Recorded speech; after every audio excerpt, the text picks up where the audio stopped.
नमस्कार, मैं रोशन हूँ और मेरे साथ हैं वरिष्ठ पत्रकार अ, विकास चंद्रा जी। विकास जी, आपका बहुत-बहुत स्वागत है।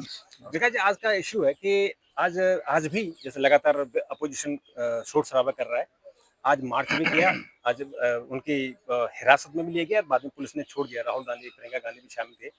आज लोकसभा से 4 बिल पास हो गए बिना डिस्कशन के और ऐसी उम्मीद है कि शायद कल हाउस एडजॉर्न हो जाएगा, यानी साइलेंट हो जाएगा।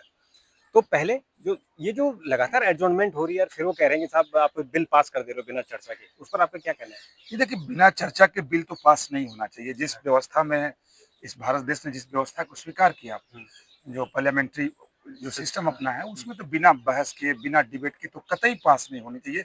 मैं तो इसे दुर्भाग्य मानूंगा, हुँ, क्योंकि कोई बिल आ रहा है तो सारे बिल जो होते हैं उस देश के भविष्य के लिए, उस देश में रहने वाले जो लोग हैं, जो हाँ, पब्लिक हम के और लिए। आप हैं, जो आम जनता है, हुँ, उसके भविष्य से जुड़ा होता है। हुँ, और बहस के बाद जब बिल पास होता है तो उसमें क्या खामी है, क्या खूबी है, कितना लाभकारी है, कितना हुँ। नुकसान होने वाला, पूरी दुनिया के सामने, पूरे देश के सामने वो आ जाता और है। उसमें फिर सरकार भी कुछ सजेशन ले लेती है। सरकार सजेशन ले लेती है, अमेंडमेंट्स उसमें आते हैं, तो हुँ, बहुत वो स्वस्थ तरीके से बस, वो कहें कि वो बिल जब पास हो जाता है और तो लगता है कि नहीं, ये कानून हुँ, ठीक है। हुँ, अब बिना बहस के शोर शराबे के बीच पास हो रहा है, तो मुझे आप देख रहे हैं कि ये सिर्फ सरकार की ही जिम्मेदारी तो नहीं है। हुँ, वही ना, बिना विपक्ष के क्या संसदीय परंपरा की कल्पना की जा सकती है? बिल्कुल नहीं की जा क्या सकती। विपक्ष की अपनी कोई भूमिका नहीं है? बिल्कुल, क्या उनकी अपनी कोई जिम्मेदारी नहीं है? बहुत बड़ी क्या ज़िम्मेदारी है, संवैधानिक व्यवस्था में विपक्ष को जवाबदार नहीं बनाया गया है? बहुत ज़्यादा है। संसदीय आप नियमावली देखिए, क्या विपक्ष के बारे में उसमें कुछ नहीं लिखा गया? हुँ, सब कुछ है, लेकिन देखिए आप को इतना लंबा अनुभव हो गया, मुझको भी लगभग 22-23 साल से ऊपर हो गए इसको कवर करते हुए। ये क्रमागत रूप से हरास हो रहा है। हरास होता चला जा रहा है। एक वक्त ऐसा था कि जब धूर विरोधी सदन में खड़े होते थे तो हुँ, सारे लोग शांत किए बोलते क्या है। बोलते हैं, हाँ। मुझे याद है सोमनाथ दास जब हुँ, अध्यक्ष थे हुँ, और एक बार फाइनेंस बिल कुछ पास हो गया, हुँ, वो भावुक हो गए। हुँ, कहे कि अरे सामने इतने बड़े बड़े लर्नेड लोग बैठे हैं, ये हुँ, लोग कुछ बोले ही नहीं, हुँ, देश ने कुछ सुना ही नहीं, हुँ, इनका कोई सुझाव आया ही नहीं और ये पास हो गया। पास हो गया, हाँ। तो ये एक परंपरा थी, और जो संसदीय ये सिर्फ ढोने वाली परंपरा नहीं थी, नहीं है।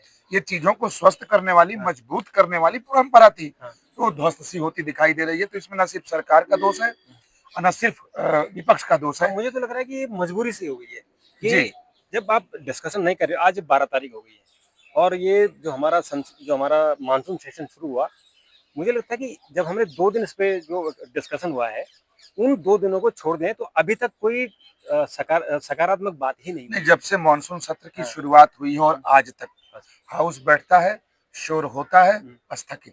हुँ, एक बार हुआ, 2 बार हुआ, फिर अगले हुँ, दिन तक के लिए हो हुँ, जाता है। इसमें छुट्टी भी आ गई, चलो तो रविवार इतवार ही आ गया। हुँ, सवाल उठता है कि आखिर इस पर कौन विचार करेगा? देश के लिए विचार करने के लिए तो इसी संस्था को बनाएगा ना, बिल्कुल संसद बनाएँगे। रूपी संस्था। हुँ, देश का इतना पैसा हुँ, और देश का इतना समय बर्बाद हो रहा है। हुँ, पैसा क्या इस देश में पेड़ पे उगता है? वही तो। हम और आप जैसे टैक्स पेयर का ये हुँ, पैसा है। मतलब इस हर देश घंटे के एक गरीबों का पैसा है जो हाँ, टैक्स के रूप में दे जो रहे हैं, अनुमान है कि 1 घंटे का करीबन 9 करोड़ रुपए खर्च आ होता रहा है। है। ये किसका पैसा जा रहा है? ये सब क्या ये पब्लिक का विपक्ष पैसा है। के लोग नहीं सोचेंगे? और जो मैं कई बार हैरान होता हूँ कि ठीक है, विपक्ष दबाव सरकार पे बनाता है, तो वो एक बहुत अच्छा तरीका है कि विपक्ष है किस लिए? वो आईना दिखाने के लिए ही होता है। बिल्कुल होता है ना। और विपक्ष अगर आईना न दिखाए तो सरकार को भी बेलगाम हो जाए। नहीं, पर वो तो आपको बोलना पड़ेगा लेकिन ना, आप तो बोल ही नहीं रहे हो नहीं, ना। बोले यही मैं कर रहा हूँ हुँ, कि विपक्ष अगर आईना न दिखाए हुँ, तो सरकार बेलगाम हो जाए। बिल्कुल। पंडित जवाहरलाल नेहरू ने कहा था हुँ, कि एक स्वस्थ प्रजातंत्र के लिए सशक्त विपक्ष की बहुत जरूरत बहुत है, और ज़रूरत ये आप राजनीति शास्त्र में इसको पढ़ भी लेंगे। है। हुँ, अरे जब तुम सशक्त हो तो वैसा काम करो कि जो इस देश की जनता के हक में हो। सरकार कहीं अगर अलग जा रही हो हुँ, तो उसमें तुम नकेल कस दो। नकल कसो। अब आ जाते हैं एसआईआर के ऊपर, बिल्कुल, हाँ। तो अगर आप इसी बात पर करेंगे विपक्ष से तो कहेगा देश की जनता के हक में ही तो है हक में है, एसआईआर की। हाँ। मेरा सवाल यह है कि जिस प्रदेश में एसआईआर आया है वहीं का मैं निवासी बिल्कुल, हाँ। हूँ हैं। बिल्कुल। अभी मैं 1 हफ्ते ही पहले अपने गांव गया था हुँ, और वहां के लोगों से मैंने चर्चा की। हुँ, मैं अपने गांव के प्रधान से ही पूछा कि कितने लोगों के नाम कट गए, तो हुँ। कहा पत्रकार साहब हो सकता है आप ही का नाम कटा हो। अच्छा। क्यों? हमने हाँ। कहा कहा कि हम अपने गांव में बिल्कुल हमारा हुँ, यहाँ जो हुँ, लोग आए थे हुँ, वो लोग बिल्कुल नियम कानून से चल रहे थे, जो अपने घर पे मिल रहे थे, जो 11 मानक हैं तय हैं, हुँ, उन सब लोगों का नाम दर्ज है, किसी का नाम नहीं कटा है। हुँ, कहा कई लोगों के 2 जगह नाम थे तो लोगों ने ईमानदारी से स्वीकार कर लिया हुँ, कि वहां तो उन्होंने नियम बता दिया कि कैसे आपको छोड़ना है और कैसे आपको रखना है। बिल्कुल। मैंने देखा कि ग्राउंड जीरो पर थे, किसी को आपत्ति ही नहीं, नहीं नहीं, है। आपत्ति दिल्ली में हो रही है ये आपत्ति यहाँ क्यों हो और रही है सुनिए साहब? मैं इसमें बहुत बंगाल के लोगों को क्यों आपत्ति हो हाँ, रही है? महाराष्ट्र के लोगों को आपत्ति क्यों, तमिलनाडु, केरल, कर्नाटक, राजस्थान के लोगों को आपत्ति क्यों? दाल में कहीं काला है और इसलिए उस पे पर्दा डालने की कोशिश की जा रही है। पश्चिम बंगाल में देखिए रोहिंग्या बांग्लादेशी, वो आप क्योंकि अगला नंबर उन्हीं का है ना, अगला नंबर उनका। हाँ। आप दिल्ली के देखिए ना, कौन सा ऐसा विधानसभा क्षेत्र है जहां यहाँ बांग्लादेशी और रोहिंग्या बांग्लादेश नहीं या हो? रोहिंग्या नहीं है, हाँ, बिल्कुल। थोड़ी सी यूपी सरकार ने टाइट किया है, मैं उत्तर प्रदेश में ही यहाँ रहता हूँ, जितने काम वाली बाई थी या कूड़े ले जाने वाले या फेरी लगाने वाले गायब हो गए। हाँ, क्योंकि वो सब बांग्लादेशी थे। सबके पास पूछो आधार है? आधार है? जी है। वोटर जी है। सब है। ये कार्ड है? हाँ। खाता तुम्हारा है? हाँ जी है। कैसे हो जाता है कैसे हो साहब? जाता है सब? मुझे आश्चर्य, दुख इस बात का होता है, आश्चर्य बिल्कुल नहीं है। नहीं, पर दुख मैं इस बात का आपको है बताऊं, कि विपक्ष के द्वारा ही महाराष्ट्र चुनाव के समय मांग की गई कि इसको दुरुस्त करो, इसमें फर्जी है। जो देश का नागरिक नहीं है वोटर नहीं होना चाहिए। जो देश का नागरिक नहीं है वोटर नहीं होना चाहिए। अगर उसका नाम कट रहा है तो दर्द क्यों हो रहा है? अच्छा, जो एक फर्जी है कट रहा है तो दर्द क्यों हो रहा है? इसमें एक इम्पोर्टेंट बात है कि जो एसआईआर हुआ है उसमें बीएलओ और बीएलए हाँ, दोनों मिला के लगभग 3.5 लाख अपॉइंटमेंट थे। जो बीएलए हैं वो पॉलिटिकल पार्टियों के प्रतिनिधि थे और सभी पॉलिटिकल पार्टियों ने अपने प्रतिनिधि अपॉइंट किए थे, जिसमें सबसे ज्यादा बीजेपी के थे करीबन 46,000 और कांग्रेस के करीबन 25,000 थे। उसके बावजूद ये कैसे इस पे सवाल उठा रहे हैं? उनके प्रतिनिधियों ने इसको साइन किया है। रोशन जी, ये होता क्या है ना कि जब एक वहाँ, हालांकि यहाँ पूरा वो सटीक नहीं बैठता है, लेकिन फिर भी आप देखें कि ये विरोध सिर्फ विरोध जताने के लिए क्यों हो रहा है, मैं आपको बता दूं। लोकसभा चुनाव के समय राहुल गांधी ने एक मुद्दा लिया कि संविधान खतरे में है और संविधान को लोग बदल देना चाहते हैं और उससे संबंधित जितने भी बातें हो सकती थी, तो उसका इन लोगों ने असर लोकसभा चुनाव पर देखा कि थोड़ा सा सीटें कम हो गई बीजेपी की और मोदी कमजोर हो गए, गठबंधन की सरकार हो गई। इन लोगों को लगता है, पूरे विपक्ष को, कि इस मुद्दे को अगर हम मरने न दें और डेंट मारने के लिए दूसरे मुद्दे को चस्पा करते रहें, जिसका कहीं ना कहीं जाके कनेक्शन संविधान से, और इनको आरोप लगाना हो कि देखो खत्म करना चाहते हैं, इसलिए ढो रहे हैं। खुद आरोप लगाते हैं, हलफनामा नहीं देते हैं, ग्राउंड जीरो की खुद रिपोर्ट नहीं देते हैं। अब मुझे लगता है बिहार में इतना इशू नहीं है। वहाँ के इनकी ही पार्टी के लोग जो ग्राउंड जीरो पर हैं, उनकी तरफ से कोई शिकायत नहीं है। शिकायत इसलिए कि वो उसमें प्रतिनिधि है। एक भी बिहारी जा करके कहीं पे आपत्ति दर्ज नहीं कराया, न कोर्ट में, न न्यायालय में, न चुनाव आयोग में, न मीडिया में। हम लोगों के पास भी नहीं है कि साहब लोग अपने गांव में हैं, सारे कागजात हमारे नाम काट दिए गए। ये सिर्फ पूरे देश भर में एक परसेप्शन, एक नैरेटिव गढ़ने के लिए हो रहा है कि जो सरकार चुनाव जीत रही है तो धांधली से जीत रही है, एक मुहर लगाने की कोशिश की जा रही है। मुझे लगता है कि पूरी प्रजातांत्रिक व्यवस्था जो इस देश की है, उसको ये लोग कलंकित करना चाहते हैं। हाँ, और लगातार सवाल, सारी व्यवस्था पे आप सवाल खड़े कर दे। चुनाव आयोग में रोज इलेक्शन कमीशन डेली भेज रहा है कि भैया आप एक आदमी तो ऑब्जेक्शन दो। बिल्कुल। आज 12 तारीख हो गई, पहली तारीख को उन्होंने ड्राफ्ट जो लिस्ट थी वो जारी की और उसके बाद उन्होंने सभी पॉलिटिकल पार्टियों से कहा कि आप भेजो तो सही, इसमें कौन सा नाम गलत करना है। भेज नहीं रहे हो। मैं आपसे सवाल पूछता हूँ कि एक स्थापित व्यवस्था है, चुनाव होगा, सरकार बनेगी, चुनाव होकर सरकार का गठन हो जाए, उसके बाद जो लोग चुनाव कराने के लिए जिम्मेदार है उन्हीं को कहो कि ये चोर है, ये गलत है, इसकी मिली भगत होगी, उसका क्या मतलब? कोई मतलब नहीं होगा। फिर तो मतलब ये ना कि पूरी व्यवस्था पर आपने सवाल खड़े कर दिया, इसका मतलब आप नहीं जीते तो मतलब वो गलत हो गया। और अच्छा, जिन राज्यों में इनकी सरकारें हैं, विपक्षी सरकारें हैं, उसके बारे में क्यों नहीं बोल रहा? तो वो निरपेक्ष हो गया, बाकी जगह गलत हो गया। मैं ये बीजेपी के बचाव में नहीं बोल रहा। देखिए, पहले उन्होंने कहा ईवीएम खराब है, लेकिन जहाँ जीते वहाँ ईवीएम ठीक है, तो अभी इन्होंने ईवीएम को दोष देना बंद कर दिया। अभी दूसरा लिस्ट गलत है, ईवीएम के बाद ये मतदाता सूची पर आ गए। चुनाव आयोग जैसी निरपेक्ष संवैधानिक संस्था को इस तरीके से कलंकित करना, हाँ, अगर मान लिया जाए, बिल्कुल क्लीन चिट न देंगे, हम नहीं दे सकते। हम पत्रकार हैं, हम लोग दोनों तरफ सब चीज देखेंगे, हम जज नहीं है। हम दोनों बातों को लेकर जनता के सामने परोस देने वाले लोग हैं। जनता तय कर लेती है जो सच्चाई क्या है। सवाल यह है कि अगर चुनाव आयोग की कार्य पद्धति पर, उसकी विश्वसनीयता पर, उसकी ईमानदारी पर आपको शक है, चुनाव आयोग चुनौती दे रहा है कि आप हलफनामा दीजिए, सबूत दीजिए, क्यों नहीं जा रहे हैं? वो एसआईआर में भी कह रहे हैं कि आप दीजिए ना, एक आदमी का नाम। कुल मिलाकर के जो मैंने पहले आपको कहा कि एक जैसे संविधान खतरे में है, वो चस्पा करने की जो कोशिश की गई, उसी तरीके से, हाँ, कि वोट चोरी। अरे साहब, कैसे वोट चोरी हो गया?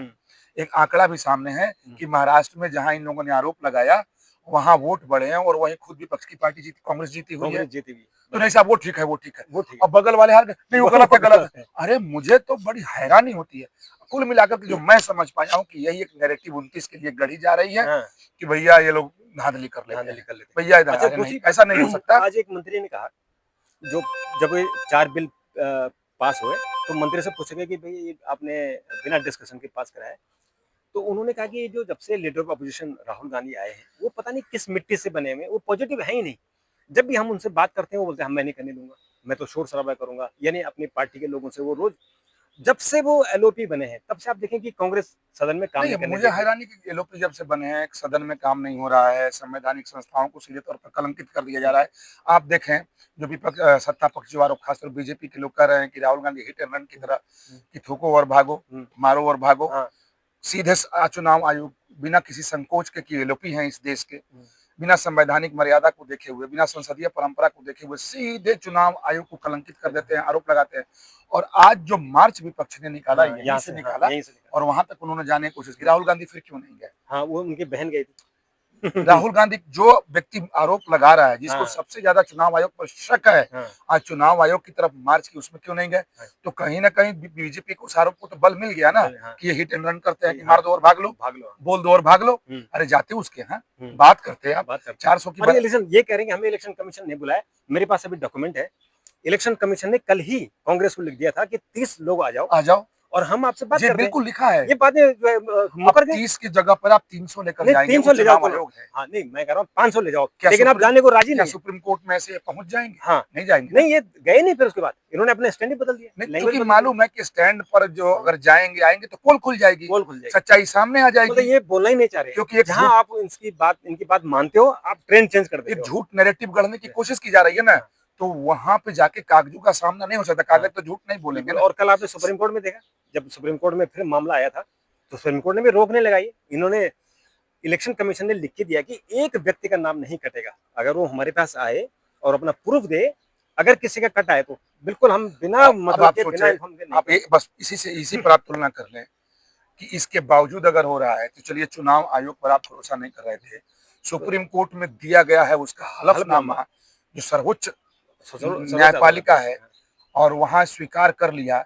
अगर उसमें गड़बड़ी होगी तो सर्वोच्च सर्वोच्च न्यायपालिका तो छोड़ने वाली नहीं छोड़ने है। वाले नहीं है। तो उस बात को भी आप नहीं मान रहे, मतलब कोई नहीं न्यायपालिका मान को रहे, भी आप नहीं मान रहे। किसी को तो नहीं मान रहे। न्यायपालिका की बात आप मानेंगे नहीं, संवैधानिक संस्था पर आप भरोसा नहीं करेंगे, संसदीय परंपरा को आप मानेंगे नहीं, संवैधानिक व्यवस्था को अपने हिसाब से परिभाषित करेंगे। तो भाई साहब, इस देश में जनतंत्र है, चलने दीजिए। 140 करोड़ का देश है, काहे को मजाक कर रहे हैं? इतना खर्चा होता है, समय बर्बाद होता है। हम और आप खुद सुबह आते हैं इस सोच करके कि आज कुछ काम होगा, विधायी कार्य व्यापार होंगे, चलो देखते हैं क्या क्या अपने देश के लिए नया होता है।